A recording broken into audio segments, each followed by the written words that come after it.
as yesterday.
Hey, Alan, you're muted.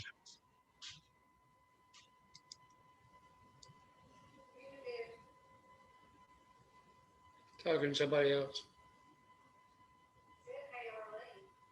No, he said Alan. Okay, can y'all hear me now? Yes.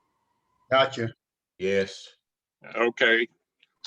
I had a great introduction going there, so let me restart. Didn't realize I was muted.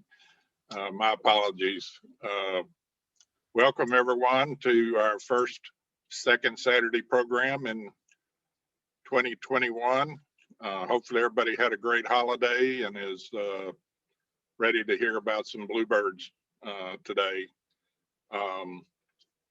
You know, at the end of the program, we're gonna talk about the Adopt a Box program and also identify and assign the boxes to the people that enrolled in that program. So we'll have that toward the end of the program today. You know, our program is on the bluebirds and Hagerman has a lot of those. It's my pleasure to introduce one of my good friends, Bert Garcia. Bert has been an attorney in the state of Texas, licensed for the last 42 years. 24 of those years, he was federal prosecutor. He supervised the Sherman and Plano offices of the United States Attorney's Office for the Eastern District of Texas. And then he was appointed to be the U.S. Attorney for Puerto Rico by President G.W. Bush back in 2002. And he served in that capacity for 4 years before returning back to Texas. You know, before law school, he served as a U.S. Marine for almost 5 years, obtained the rank of captain and earned his military wings. He flew the A-4 Skyhawk jets for the Marine Corps and is an avid golfer and also a photographer, a member of our photography group as well. Bert's also a Texas master naturalist. And, you know, over the last several years, he spent a lot of time at the refuge and supporting the Friends of Hagerman group. He's a former secretary. He chairs and is a tram driver for the tram program. Once we're able to open up again, he'll be back out on the road with that.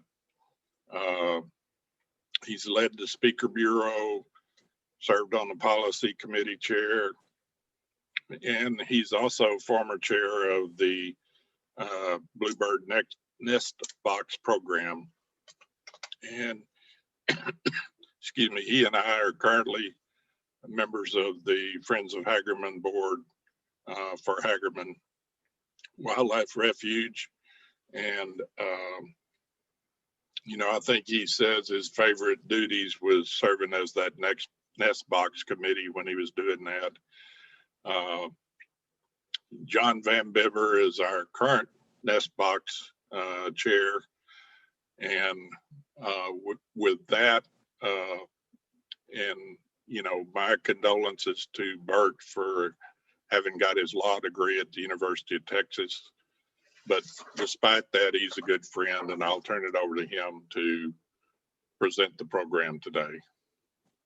And Bert, you need to unmute what you did. Thanks, Alan. A friend of mine used to say on occasions like this, that's an introduction my father would be very, very proud of. My mother would have believed it. I hope you can see me. I hope you can hear me. Okay, I hope you can hear me. I want to begin with an explanation and an apology.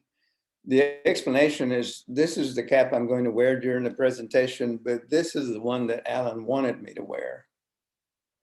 He's such a Bebo fan that he wanted this, but I'm going to defer and wear the Nikon. As Alan says, I am a photographer. That's the explanation. The apology is you're getting the B team today. Kathy Whaley, I think, has given this talk or this presentation the last year or two. But Kathy, in addition to her telework duties while they're off for COVID, is also supervising and overseeing, as I understand it, every refuge in New Mexico and Arizona. So she's got her hands full, and she begged off. Thanks to Professor Meyer, to Wang, for asking me to do this. I have a little bit of a safety net under me, and that I was the first, other than the Bluebird Committee was formed in 2011 under the auspices of Dick Mallory. I joined the Friends of Hagerman board in 2012, albeit I was at the time in the second longest trial of my career in Arizona, and was gone for a lot until I came back. And then I took over the duties as Bluebird Committee chair, and that's what Alan was talking to you about. Following me I was that for 4 years. Following me was Wes Crawford, who served for 4 years, and currently we have John Van Bibber, both of whom are online with us. And that makes me feel a little safer in case there's something I don't remember or don't understand. They can share in to help me. In addition to that, we have Dr. Meyer with us, who is really, really an expert in all kinds of things, but certainly in Bluebird. So with that, I'd like to start my presentation with Alan's help. I'm going to share screen, and you should be able to see my presentation.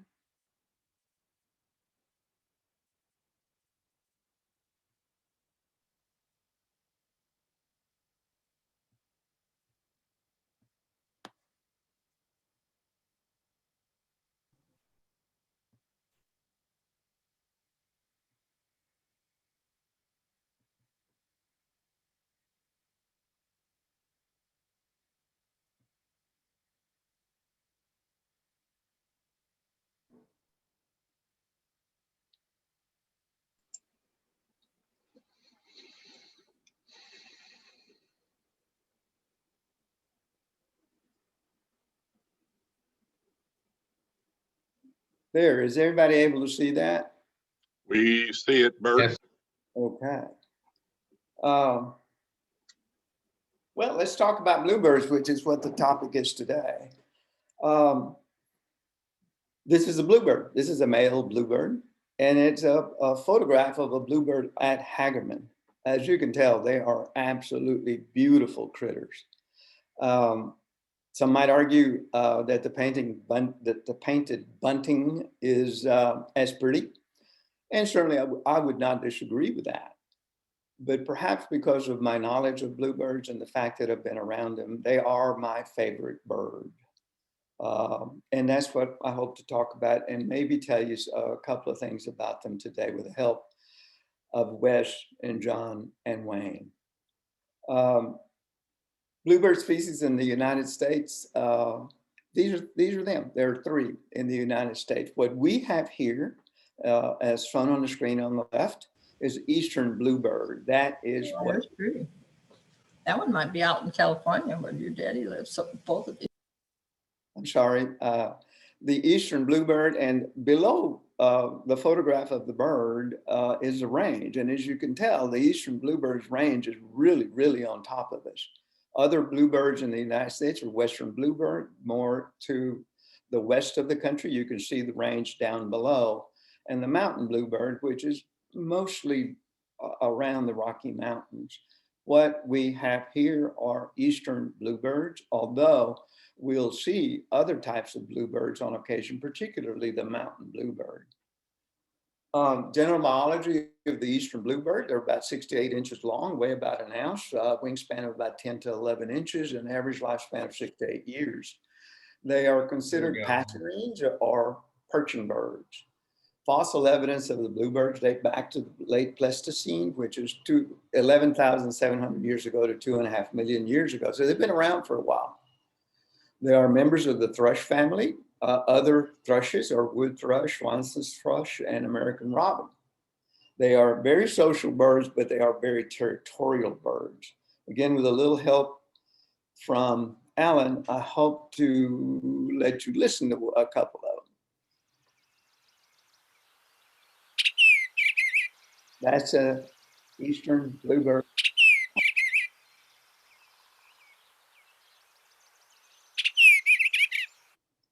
This is more of their call to each other.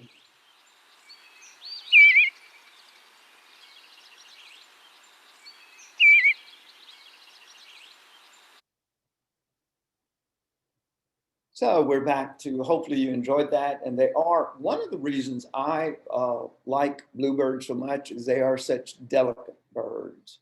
As you can tell, their song is delicate, their nests are delicate, their habits are delicate, and I hope to tell you a little bit more about their habits as we go. There are other blue birds in the area. Most common, of course, is the blue jay on the left there, on your left there. But we also have fairly common indigo buntings and blue grosbeaks. There are other, not quite so common, like the warblers shown there is black, and the blue-gray gnatcatcher. These you may see on occasion. They are blue, but they're certainly not bluebirds. The eastern bluebird, or Ciala cialis, again, that's with an S and not a C, so everybody's calm down. On the left is a female with their favorite thing to do, an insect. That's primarily what they eat. And on the right is a male. You can see the difference, a little brighter on the male and on the bottom, them together, so you can kind of tell the difference. Bluebird population in the United States was actually very healthy before the mid-1800s. But then a decline began, and there was a 60 to 70% decline by the 1970s, quite alarming. Why? Well, as typical when there's a decline in a population of wild things, it's usually because of lack of habitat or destruction of habitat. But also here, there were pesticides, which were used to kill the insects, which they feed on, primarily, as I said, primarily.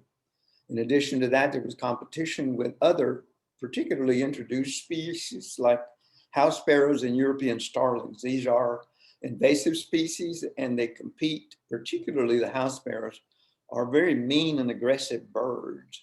And they compete with them, not just for food, but for nesting cavities. And also the replacement of wooden fence posts by metal fence posts. Wood posts normally had cavities in them, which the bluebirds used for their nesting cavities, and were no longer able to. True or false?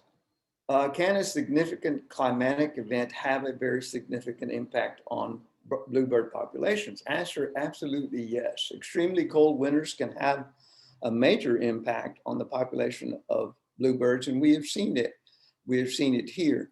In 1976 and then 77 to 78, an estimated 60% of the United States population of bluebirds died because of the weather. Some areas like Tennessee lost closer to 90% of their bluebird population. In the late 1960s, bluebird box trails were first started to be put in place. The North American Bluebird Society was formed and was instrumental in doing this.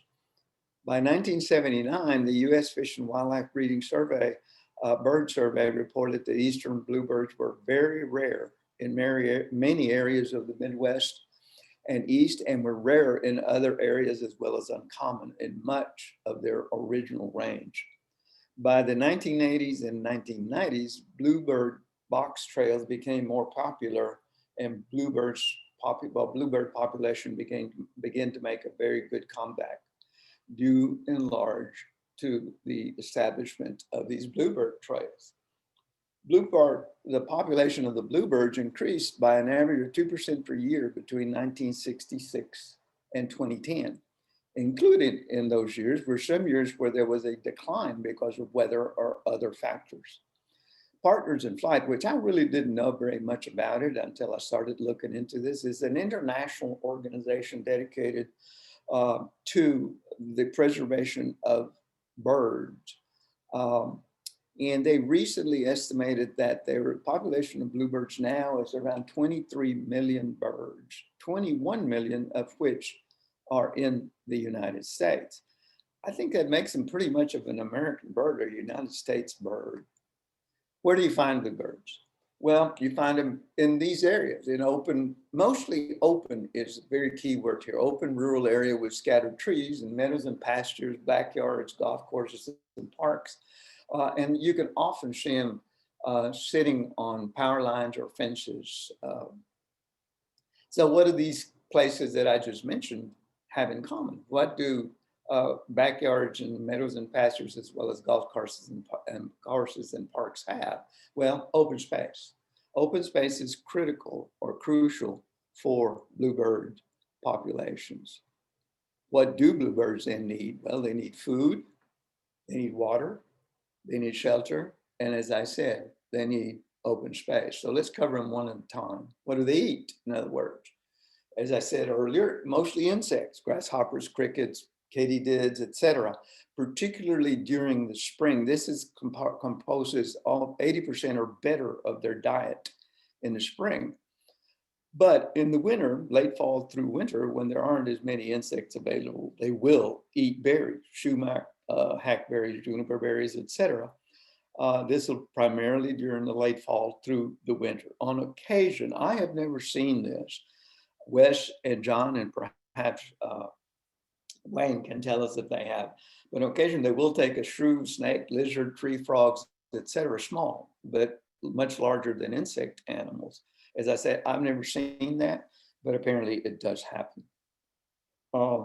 They are ground and brush foragers. You can often see them sit on something like a barbed wire or a tree and watch for movement, and then jump or glide to the ground near where the movement was and catch whatever it was to eat it. They can, and I have seen this, catch insects in midair. They will also, particularly in the fall and winter, land on bushes and trees to eat fruits and berries. Water is another essential. They need fresh water to drink. They readily use backyard bird baths for bathing and drinking, and they are attracted to dripping water or to misters. On the upper right there, you see a female with two young ones. They will bring them to water once they feel comfortable that they're safe enough. You can tell the young ones because of the mottled appearance to them, which disappears as they get older. Shelter, they are secondary cavity nesters, that meaning that they don't make the cavities, they appropriate them when they find them. They will use natural cavities or cavities left by other birds or nest boxes. They're very adaptable to nest boxes, and they'll be a large part of what we'll talk a little bit later on. They will sometimes roost in boxes and cavities during the winter and cooler months for protection to stay warm. I saw this on Ross Trail about 3 or 4 years ago, where we found the box and getting them ready for the upcoming season in January, a box full of bluebird feathers. We didn't know what that was, so we asked around. And I think it was Wayne Meyer who answered our question. That is, several of them had roosted inside that box together to keep warm from each other and to keep warm from the protection from the wind and cold. They will also use brushy areas to help them keep warm. As I've mentioned several times before, because this is important, they do need open areas. They prefer open areas. And actually up to 3 acres, 2 to 3 acres will be defended by them during the nesting season. They are not particularly large birds, but they are very, very territorial, and they will defend their area. They may forage up to 75 acres, including forest, during winter months to find food, but they will defend 2 to 3 during the nesting, particularly during the nesting season. Sometimes, and this is a question that I have gotten a lot, sometimes eastern bluebirds migrate. Ours tend not to. They migrate depending on weather and food availability, might migrate to find food or to get out of the cold if they can. But most, particularly our birds, are non-migratory, and they remain close to their breeding site year round. What does that mean? It means bluebirds are here year round, is what it means. You can tell on the map that we're in the year-round area, heavily into the year-round area. Then we'll go, some of them might migrate up north for whatever reasons they choose. Ours tend not to. What's the oldest recorded bluebird? How long did he live? Well, 10 years, 5 months. That's the record, at least the recorded record of how long a bluebird can live. So let's talk a little bit about their behavior and breeding biology. This is another area where I really like the way bluebirds interact, males and females interact with each other. Typically, they walk or hop around on the ground or climb trees with their feet. They are generally low-flying birds. I don't know that I've ever seen a bluebird fly any higher than 100 feet, 200 feet. They preen a lot, fluff and shake. They sun and roost. 50 to 60% of their time is spent just resting or sitting and observing, particularly for food. I've mentioned this before, they defend the territory by fighting, chasing, pecking, being vocal, etc. They are generally aggressive to defend their territory or defend their young. They prefer to nest in the general area of other birds, but not too close. They want their nest cavity to be at least 120 feet from the next closest bluebird, probably closer to 150 feet, but not too far. Breeding behavior, this was one of the first things I learned about bluebirds. The male will begin scouting, then try to attract the female by carrying materials into a box, in and out of a box, showing a female, hey, do you want to pair with me? Do we want to make a family together? They perch, they flutter their wings. They show a lot of male mating behavior. It's up to the female to say yes or no. Again, they'll take this grass or brush material, put it inside the box, take it out, show it to the female, see if the female is attracted. Once they pair bond, that is, they agree, the female builds a nest over 4 to 5 days, which consists mostly of loosely woven grasses or pine needles. Here, almost 100% of loosely woven grass. I have seen hair and feathers used in their nests, but generally not. And that is, again, one of the things that I like about bluebirds. And you'll see more about this in a minute, how neat they are about their nest building and how pretty and neat the nest itself is. This is an example of the materials. This is one in a Peterson box on one of our trails. But on the lower left, you see where these bluebirds are adopting the secondary cavity as theirs on a fence post. Again, fence posts are starting to disappear. And on the right, you see what the eggs look like. Again, absolutely beautiful in the color and size and everything about their nest, about their eggs. As I said, they are defensive of their territory. Again, 2 to 3 acres, they will protect, but they usually do not nest very close to another nest. Both sexes aggressively chase off other bluebirds and other species near their nest activity. I have seen this behavior, and they are ferocious for their size. At Hagerman, this is a picture taken by one of our photographers, Skip Hill, and this is one of our boxes.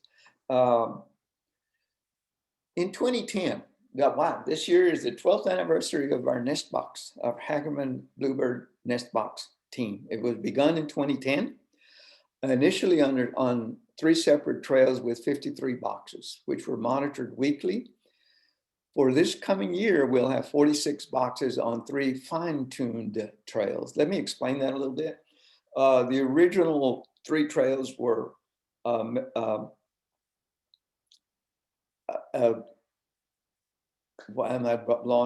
Rosh Trail, Meadow Pond Trail, and the trail near somebody help me out here, the Harris Creek. Harris Creek, right. We started noticing that Meadow Pond Trail was not very productive. It's got way too many trees. And we did have birds, but not generally bluebirds, and not that many bluebirds. So we have fine-tuned them through the administration, so to speak, of Wes and John, through 3 fine-tuned trails. Harris Creek has been broken up into 2 trails, and we're using right now Rosh Trail. For 2019, 20 team members worked in pairs and did the work of monitoring and recording the information from the 3 trails. For COVID-affected 2020, we had to make a change, and this was primarily Wes and John who did this, but we actually had 4 family members for 2020. They're family monitor teams. I call them family pods. And for 2021, we'll have 5. We'll have a new family pod added to the 5 monitor teams, because we can't do it according to the regulations as we normally do. This is the original 2010 initial crew. Dick Mallory on the extreme right was the kind of the grandfather of the effort. He's no longer around for us. But actually, the little guy in the middle sitting on the floor was in charge. He was the one with any sense in that area. I told you about the family unit monitoring teams. They're John and Kathy Van Bever, Wes and Teresa Crawford, Jean and Nancy Cushion, and Bill and Kathy Nance. For this coming year, we will add Brian Clark and Margaret Abard, and we're very happy to have them to join the 5 monitoring teams, which I think we're going to have to do at least for part of the 2021 team, if not the 2021 season, if not all of it. In 2010, the Friends of Hagerman purchased boxes, used boxes, new boxes, etc., poles, predator guards, and we'll cover the predator guards in a little more detail in a little while, and hardware. Box assembly party was had in 2011. This is it. You can see Dick Mallory there. You can also see Derek Miller, who is still with us. Installation day in 2011. This is the team getting ready to install the original boxes with predator guards in the back of that pickup. That's what they are looking at, and what I'll cover in a little more detail in a little while. In general, we use 7-foot long metal poles placed 2 feet in the ground with a pole driver, or what I call a T-post driver, which is in the center there. Attached to it a bluebird box with rust resistance hardware to the pole. Metal predator guard for the pole is placed. That's the aluminum tube down below. And tanglefoot is added to the pole. I'll cover that in a little more detail. One of the least favorite things to do in bluebird boxing, so to speak. Each box received a number. These are cattle ear tags. But for the purpose of identifying the boxes and for the Adopt-A-Box program, these numbers were added to every box. Predator guards were added to all poles, which, as I said, is critical for success. This is a predator guard, and it is designed to keep predators from climbing up and destroying the nest and eating the little ones, eating the eggs, killing the mom and dad, etc. They are critical for your success of bluebirding. In 2011, 20 boxes were made available for adoption, and the funds that we raised by that, I'll let Patricia talk to this, but I think it's still $20 a box to adopt it for the season. And it goes into the fund for future needs for the of the Bluebird Nest Box program. Each box is labeled with the sponsor's name, and they receive weekly, the sponsors receive weekly email updates for their box. This is what's going on in your box, including a photograph. This has been a very successful program. We normally have a lot more applications for boxes than we have boxes to adopt. This is these are outdated, but these are the original nest box location maps, and they were, as I say, at that time, primarily on Harris Creek, Roche, and Meadow Pond. I don't know if these exist for the current situation, but these were the original ones. We also got a bluebird buggy, which was used to monitor Harris Creek Trail. Meadow Pond was too far away, and Roche Creek tends to be a little too rough for it. But this was the bluebird buggy, which wore out. I'll tell you more about it in a little while. Supply buckets for the trails were put together with everything that you might need out there. Mirrors, brushes, first aid kit, a spatula, etc. And a camera is used on the box, on the bucket used on Harris Creek, because pictures are made of the adopt boxes. And all of those boxes tend to be on Harris Creek rather than on Roche. The camera is used on macro to take pictures of the contents of the boxes. These were the notebooks for data collection. Again, the one on the left is outdated, but this is what is used to write on the sheet that I will show you in just, this is the sheet. This is the Nest Watch sheet coming from the Cornell Lab of Ornithology Nest Watch program. On those blanks, meticulous detail is taken about what occurs in the nest, what number of eggs, when they were laid, number of live young, any who died, when they fledged, other observations, et cetera, et cetera. Quite meticulous information is taken by the monitors. For 2020, John Van Bemer became the project coordinator, and he will be the project coordinator for 2021. This is the new bluebird buggy. The old one wore out, and it was replaced thanks to a lot to the Hagerman National Wildlife Refuge and to Kathy Whaley. But this is what we use now to monitor Harris Creek.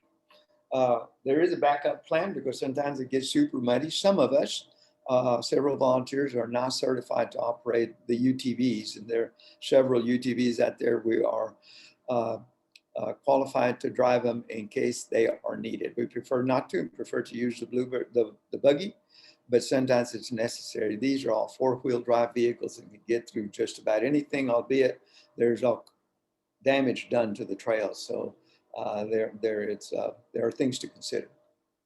Current trail locations, as I said earlier, Harris Creek 1, Harris Creek 2, it was split from one trail to two, and then Roche Trail. Most of the boxes are now on Harris Creek. Roche Trail is not that capable of handling a whole lot of boxes. I don't remember the breakdown, but the great majority of the boxes are on Harris Creek 1 and Harris Creek 2. How do we monitor? Well, volunteers slowly approach the box, observe what's around the box. Are there any bluebirds in the area? Are there any other types of birds in the area which may present a problem? Tap lightly on the box. Sometimes when you do that, a mom will spook, will flush, will come out of the box. Sometimes she won't. And she'll just sit there and look at you and say, you know, I dare you, big guy, come on in here. Locking screw is opened and the box is opened itself. If there is a nest or partial nest, the species is identified. You get to the point where you can identify the species of bird from the type of nest that it is. We tend to do this in the morning. Why? Because most activity, particularly egg laying by the mama, occurs in the morning, and then it gets too hot, particularly later in the summer in the afternoon. So most of the monitoring is done in the morning by the volunteers.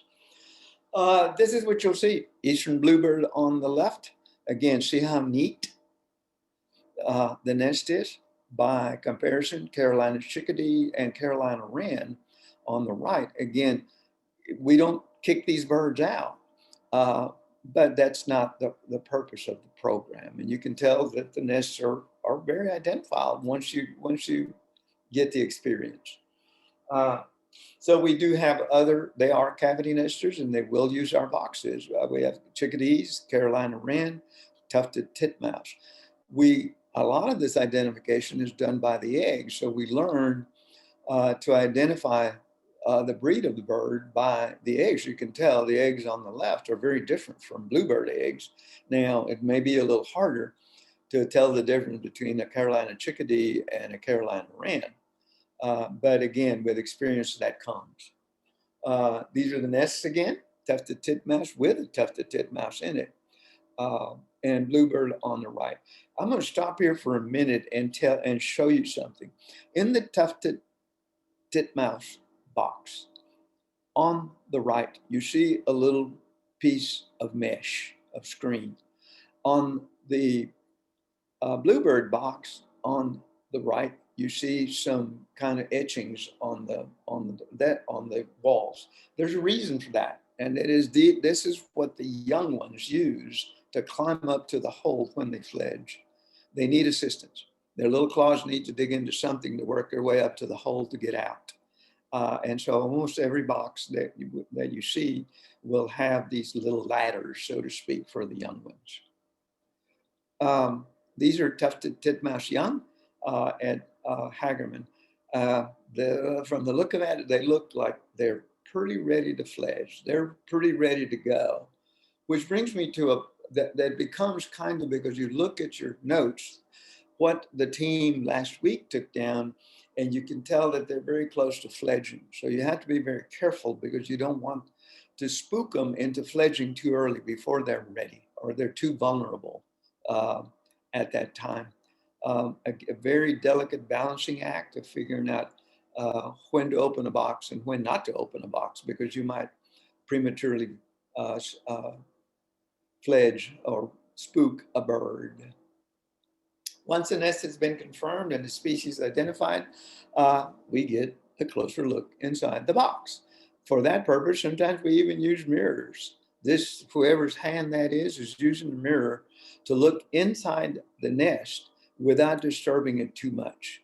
I have seen Wayne Meyer, who is an expert at this, check the nest with a pencil or a pen and move the nest slightly so he can look inside. I myself use mirrors to count the eggs, to count the young, which can be challenging. Sometimes it's just a ball of bird, and we tend to then try to count beaks, because that's about all you can see. Again, the bluebirds in our area use dry grass, and they make a very neat nest. Timeline for the nesting activity, typically they lay 4 to 5 eggs, 1 per day. We've seen as little as 1, and I think I've seen 6, but they lay them one per day. So we know that, and we can count. If you come one day and see 1 egg, you can expect another one the next day, or if they don't, then they're done. So the mama will lay 1 per day, generally in the morning. She doesn't begin incubation until after the last egg is laid. So you can count from the last egg being laid, how long it'll be before hatching, etc. Average incubation time is 12 to 14 days before they hatch.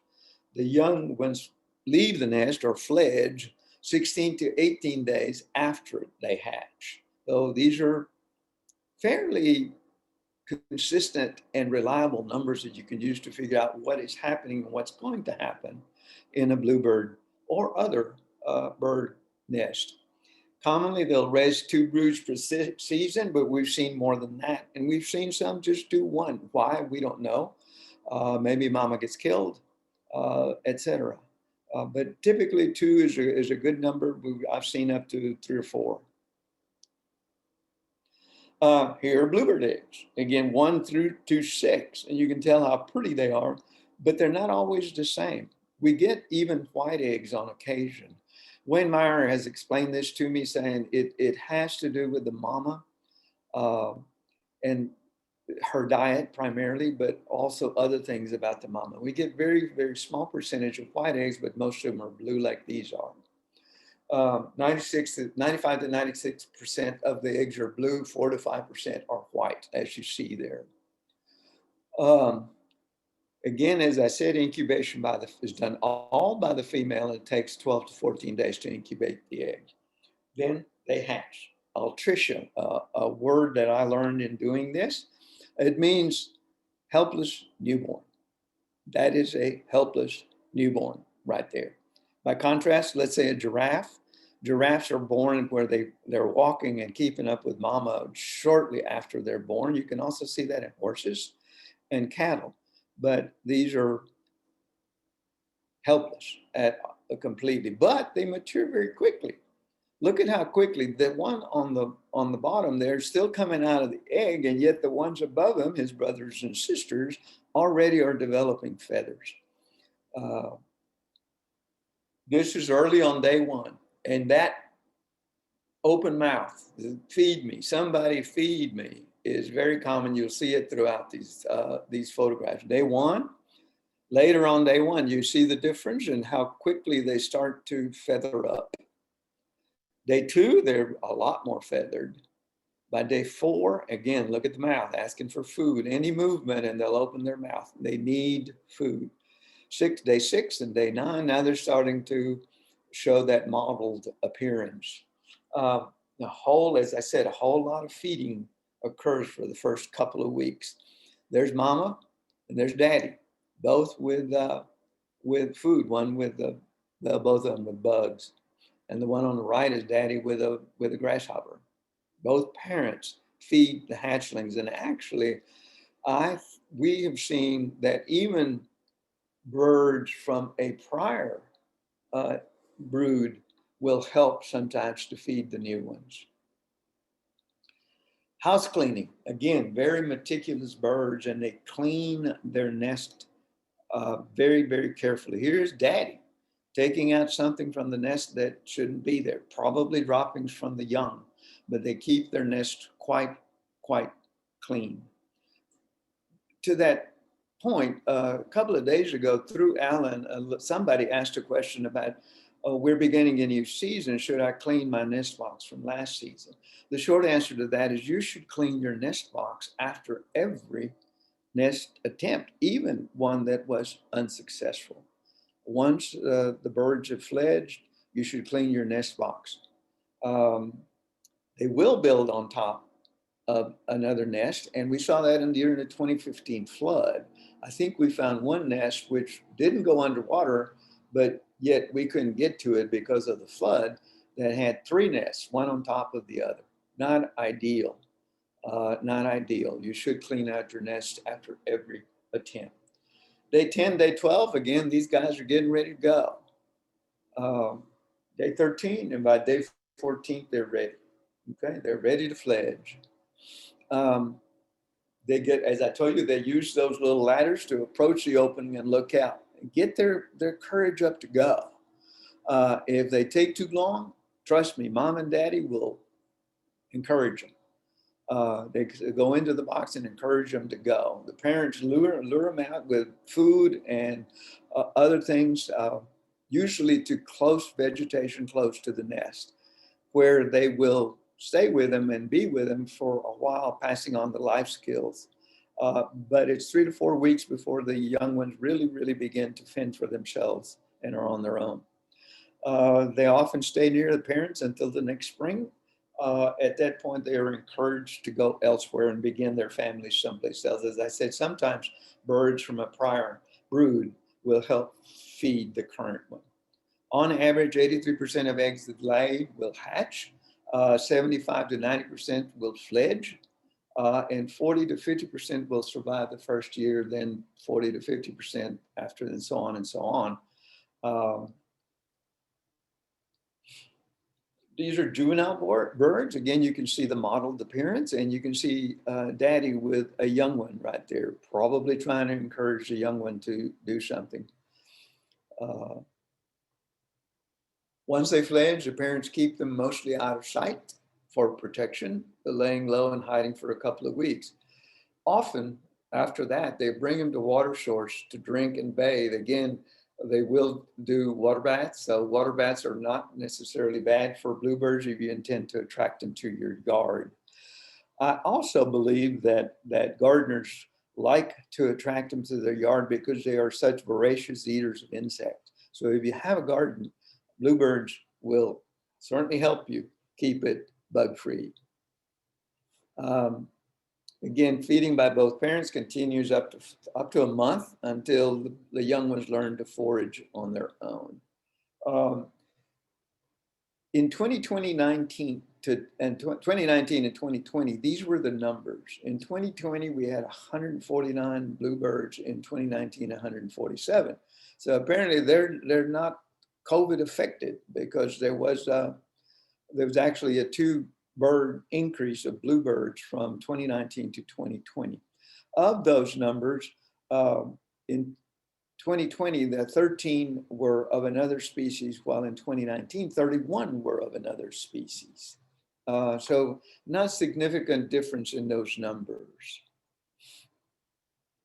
Other species, well, since the beginning, since the inception of the program in 2010, we have fledged 1,506 eastern bluebirds at Hagerman through this program.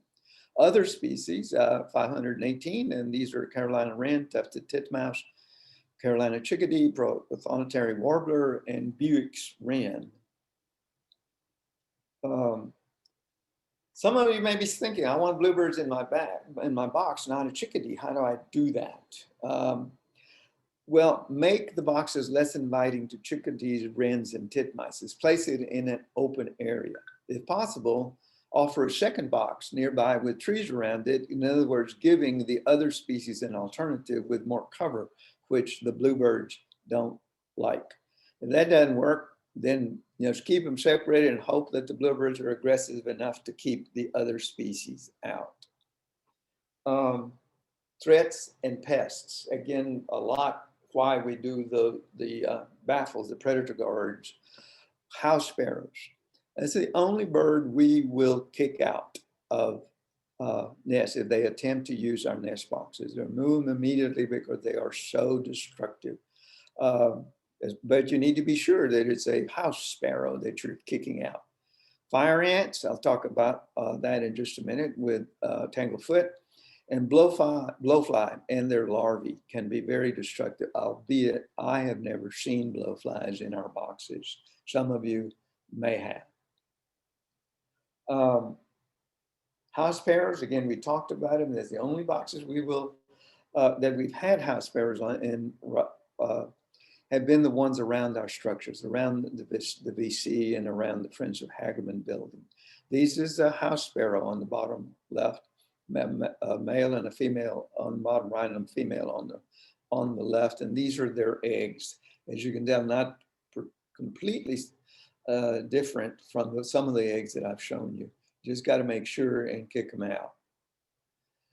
Wasps and mud daubers. We get these nests in our boxes and we treat them. We remove them as soon as we find them. Be careful.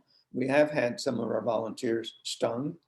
And you have to be careful when you open a box. Sometimes you'll get a face full of wasps.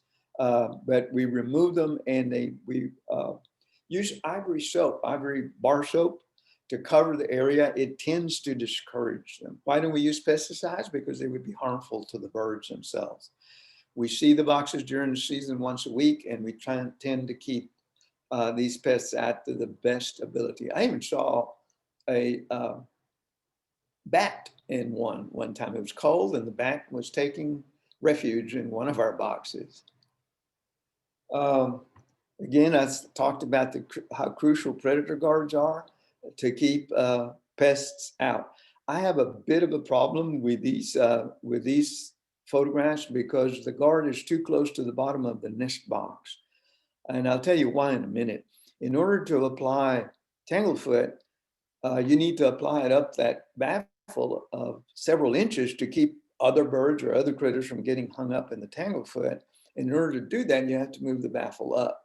In this placement, it's hard to do. I like to see the baffle guard several inches below the bottom of the nest box, so you can push it up to allow the tanglefoot, and we'll talk about the tanglefoot in a minute. These are the pests that we're talking about. House cats, we don't have that at Hagerman, but if you put them at your house, if you put boxes in your house, you may. Raccoons and snakes, yes, we see them at Hagerman. This squirrel in the middle right there is being thwarted by a different kind of predator guard. So be careful with it. Here's the tanglefoot, what we talked about, nasty, nasty stuff. We put this tanglefoot, which by the way, you can find at Twin Oaks Nursery if you, on the pole, if you care to. On the pole, we apply this tanglefoot, which is 10 times stickier than anything you've ever seen before, up that predator guard to capture any ants that try to crawl up from the bottom. You can buy it, as I say, at Twin Oaks Nursery and the prices are right there. It's an organic brown paste made of castor oil, waxes, and rosins. And as a matter of fact, I dropped the shoes I'm wearing, I dropped a drop of tanglefoot on that shoe. I've never been able to take it out. It is nasty stuff, but it does its job. As high as possible underneath the predator guard. Again, it's hard to do. That predator guard is bumping up against the bottom of the box itself. Do not use predator guard without something to cover it, because other birds can get caught up in it and they'll die because it's impossible for them to get unstuck. What causes bluebirds' death? Well, as I said earlier, freeze or heat wave, predation by predators, and I list them right here, by hawks. Fights with another bird in this territorial activity that they do, collision with cars, and pesticides. We're careful not to apply pesticides anywhere near these boxes. If I want bluebirds in my yard, how do I attract them? Well, consider several things. Can you protect them from freeze, predation, fight with all of these things, vehicle collisions and pesticides? Oh, I'm sorry, I went back inadvertently. Ask yourself, do you have a habitat suitable for bluebirds? Are you willing to able to put up a suitable box? Do you have time to commit to monitoring the box? Again, we monitor boxes once a week. And can you provide and maintain a source of fresh water? These are the keys to the successful bluebird nest box program: predator guards, monitoring, etc. The things I have covered. Provide plants that produce seeds that the birds will eat, like sumac, pokeberry, or red cedar. They will eat those, as I say, particularly in the fall and winter. Or you can feed them. We have never done this at Hagerman. We have never fed them mealworms. You can buy mealworms. You can buy them online. That's the information on mealworms. They will eat them. We don't use them at Hagerman, but if you care to use them, here's a website for you to go to try to find them. I don't know that you can buy them locally. You might be able to at Tractor Supply or at Twin Oaks. This is generally the cost for them. You can keep them, they breed, they will continue to produce.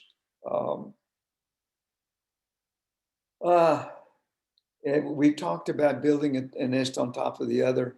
If that happens, if you see it happen, leave it. But if you're checking them once a week, you should be able to catch when the young ones have fledged, and you should remove the old nest. At the refuge, we not only remove old nests, but we carry them away because they can present a problem with insects and other predators. We actually carry plastic sacks, put them in the sacks and throw them in the dumpster when we get back to the visitor center.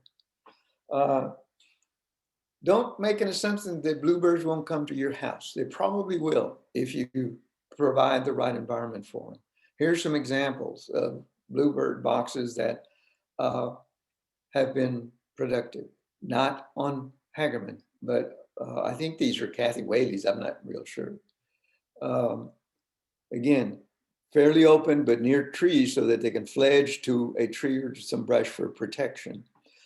Even in very wooded areas, sometimes bluebirds will use a box. If you put them, this is a bird's eye view from the box itself, and you can tell there's lots of woods around, but there's some open space around it.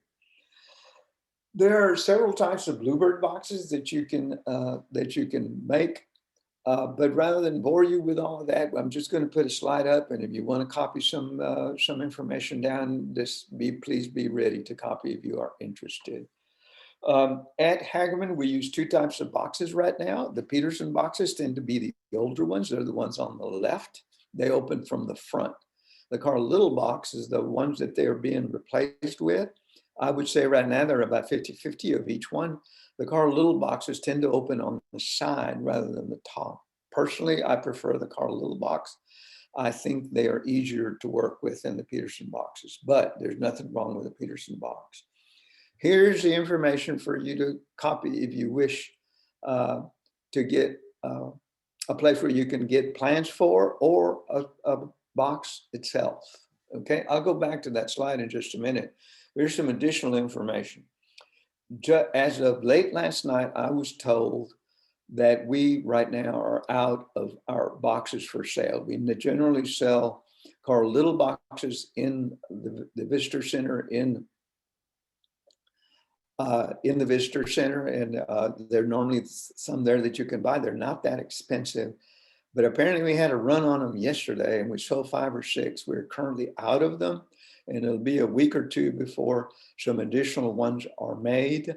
If you wish, you can contact either John Van Bever, there's his email address, or me, there's my email address, and we will do our best to get you to buy a nest box. So back to this one, if you weren't through copying information, I can go back to it, but for now, let me just say, or let us say, happy bluebirding. And with that, I can stop. Well, again, I promised this one. Does anybody need this up anymore? Why don't you just leave it up a little bit, Bert? If Because I was gonna- anybody's got questions, feel free to unmute themselves or type in your question in the chat. Can you also go back to the not so common bluebird screen just for a second? Not so, oh, that's way at the beginning. Yes. It's going to take me a while because that's at the very, very beginning.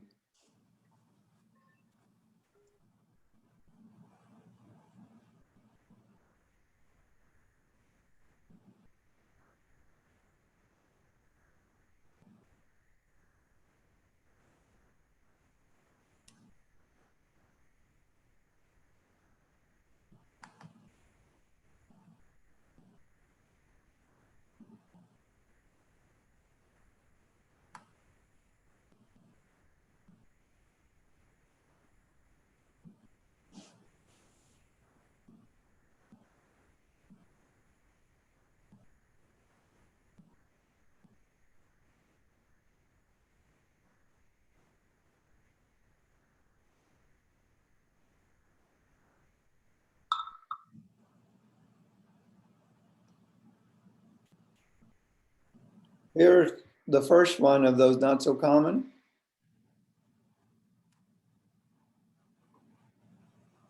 And then the second one, which is the more uncommon ones.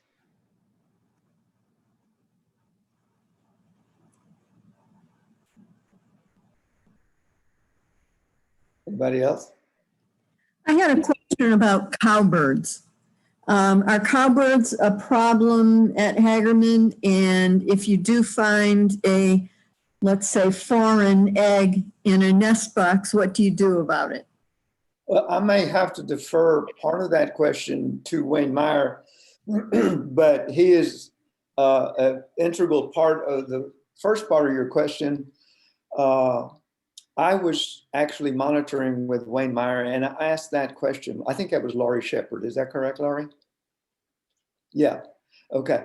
I was monitoring with Wayne, and I asked that question, and Wayne said, there are two of them right there. And they were perched on a wire. But I have never seen problems with them. Now, as to whether we've had problems with cowbirds or what to do about them, if you see them, I'll defer to Wes, John, or Wayne if he's on. Yeah, Bert, I can talk for you. Cowbirds are nest parasites, so they're going to want to lay their eggs in other birds' nests, but they don't usually use cavity nests. The holes in the cavities are too small for the cowbirds to get in there.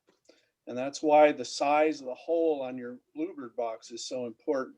So the cowbirds are actually using almost exclusively birds that use cup nests. So the whole nest is open to the air and any size bird can get in there. Thank you, Wayne. We've got a couple other questions in the chat, and one was asking, Nancy asked, she's new to the area, and where is Hagerman? Hagerman is north of 82 on the west side of the 289, or what I call Preston Road. It's really west of Sherman, Denison area, and you should be able to find it on the map. It's located on the big mineral arm of the Lake Texoma. Hopefully that'll answer your question. There's also a link in the chat to the Friends of Hagerman website that has some maps and information in there. There's a question asking how much time is between the first group fledging and birds building their second nest. Not long. It can vary, but generally speaking, not long. Again, if a pair is going to have 3 or 4 broods in the allowed time, it's not going to be long between nestings, if you understand what I'm saying. Alan, can I stop share so we can go back to looking at each other? You can do that. There's also a request in here, Bert, if you don't mind copying that contact information you showed on toward the end of the presentation, just cut and paste that information into the chat where people can have that as a reference in the chat. Okay. For those of you that are not familiar with Zoom, if you open the chat on the bottom right-hand side, there's 3 little dots with a more, and you can save the chat to your computer so you can reference it from there and have all that information rather than trying to write it down or copy it or whatever. Leanne asked a question about using peat pots in the boxes. She says we use them quite successfully.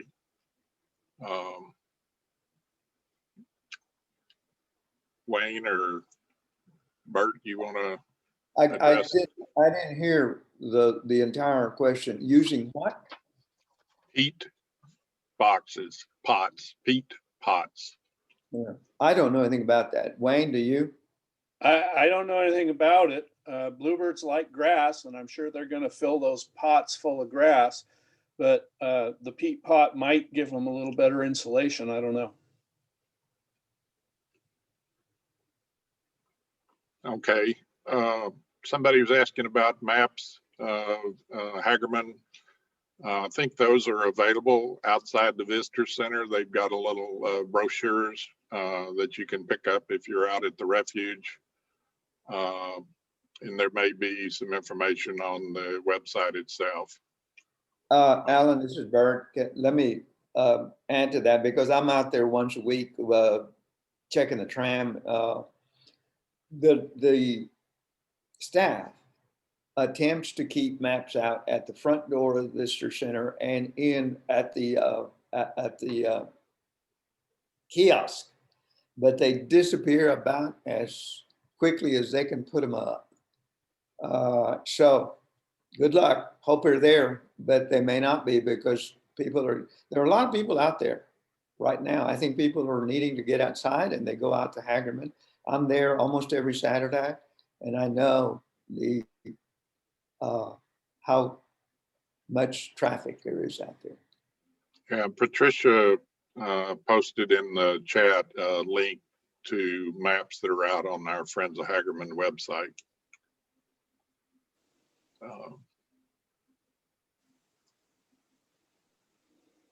Somebody else was asking about bleach to in the box to clean it out. What do you do to clean out the box? Isn't it just water? You don't use bleach, do you? No, we don't use bleach. We clean, I showed you the buckets and in the bucket are several things, spatulas, brushes, etc. And we just scrape them out and clean them out. In between seasons, we might clean them out a little better than that. I know I do mine. I have two Bluebird boxes. And between the season, in the late fall, early winter, I will take them down and wash them, but not out there.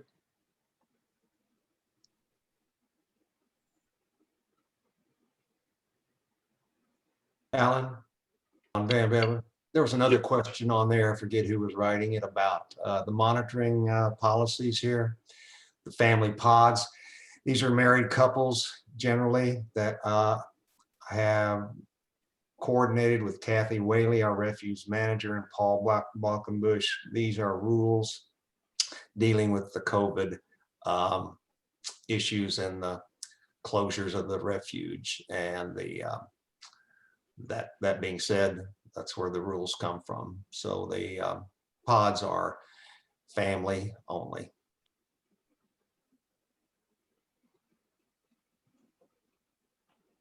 Any other questions? I know we want to move in and talk about the Adopt a Box program.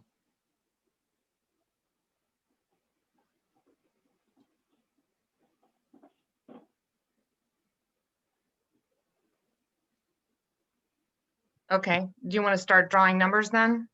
Let me stop share so we can see each other, okay? Okay, Patricia, take it away. Well, alrighty then. I help with the Adopt a Nest program. We sell 20 boxes each year for $35 per box. And what that gets the purchaser is an email every week during nesting season that has information about what's going on in the box, a picture of what's in the box, and just, you know, keeping you up to date on it for the entire year. You can give it to somebody, and if you do, then both people get the email with the information. And so this year we've sold out already, and we were going to do the random drawing for which nest box each participant gets. And I've looked through the chat, and I believe there's only a few people here that are participating this year. So let's start with Wayne Meyer. Has purchased 2 boxes, one for Kurt Snipes and Kathy Snipes. You want 2 numbers from me? Yes, sir. Number 7 and number 17. 7 and 17. So we'll let 7 go to Kurt Snipes and 17 goes to Kathy Snipes. That's pretty awesome. Next, we have Susan Knowles, who also purchased 2 boxes. One is for Aaron Burton, and the other one is going to be labeled for Waylon Knowles. So I need 2 more. Number 2 and number 23. 23. Okay, so we'll let 2 go to Aaron Burton and 23 to Waylon Knowles. And as far as I can tell, they're the only ones that are participating. Is there anyone out there that's also participating in the Adopt a Nest program? No, okay, so the rest didn't come to the program. Patricia, Yes, I bought 3 boxes. you did? Yes. One for Oh, I'm Kurt, so- one for Kathy, and one for my mom. I'm so sorry. Well, then we'll draw another number. Okay. I apologize. Wait, I don't know how that happened. So what's your mom's name? Martha Meyer. Okay. Oops. Go ahead, Bert. 14. Well, I knew I had made some kind of mistake because I only had 19 boxes, but I thought maybe I just didn't sell a 20th one, but so I apologize. But I think then we're done with that. And for the rest of you, boxes go on sale at the beginning of November. So if you're interested in this, you can look for that in the Featherless flyer in November. You're all going to be added to the flyer list, so you should be getting that every month. And so if you're interested, look for it then. It's a great Christmas present. Patricia, this is Bert. How do we do the rest of the numbers? You want to do them now? It's up to you all. Do you want to do it now, or do you want to send me a number? I'll just send you the numbers in random order, and you can. Yeah, that'd be easier than having I think everybody so. just listen to that. I think so. So Yeah. you'll get that in the next 20 minutes, okay? Thank you so much. Okay, thank you, Patricia. And also thanks again, Bert, for such a great presentation. There's a lot of great comments in the chat about your expertise in the program, even though you kind of plagiarized it from Kathy, but I do agree it was a great program. With that, if nobody else has anything, I will go ahead and close the meeting. Again, this is being recorded, and I will get a copy of the recording and get it posted out on the website here over the next several days. So Hey, keep Mr. an eye out for that. Mr. Congeniality, this is Bert. Can I access the chat after I leave the meeting or not? No, if you want to save it, you can click on those 3 dots, or I can send you a copy of it once it's. Send me a copy of it, I'll do that. please. Okay. Thank you. Thanks, everyone. We had up to 96 people join today, so that was by far our best attendance on a second Saturday. I feel pleased that we had a great group today and appreciate everybody's attentiveness. We'll see you next month for our next second Saturday program. Everybody have a great weekend.